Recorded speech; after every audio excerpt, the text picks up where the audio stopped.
લેવા પાટીદાર સમાજ અંગેની વાયરલ પત્રિકાને લઈને રાજકારણ ગરમાયું છે। ભાજપ નેતા ભરત બોગરાએ કોંગ્રેસ પર આક્ષેપો કર્યા છે। નીતિ નથી તેથી પરસ્પર વૈમનસ્ય ઉભું થાય છે। કોંગ્રેસ જ્ઞાતિ, જાતિ અને ધર્મ વચ્ચે વેરઝેર કરાવે છે। કોંગ્રેસ તૃષ્ટિકરણની રાજનીતિ કરે છે। જે લોકો ખોટું કરે છે તેને ભોગવવું પડશે, પછી તે ગમે તે સમાજ ના હોય।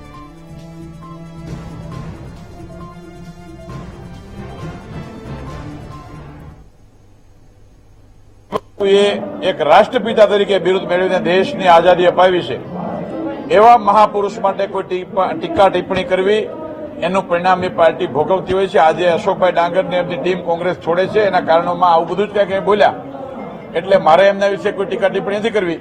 પરંતુ પૂજ્ય બાપુ જેવા પવિત્ર વ્યક્તિ માટે કોઈ ટીકા ટિપ્પણી કરે તો દેશવાસીઓ અને ગુજરાતવાસીઓને માફ નહીં કરે, એનું પરિણામ ચૂંટણીના પરિણામોમાં દેખાશે।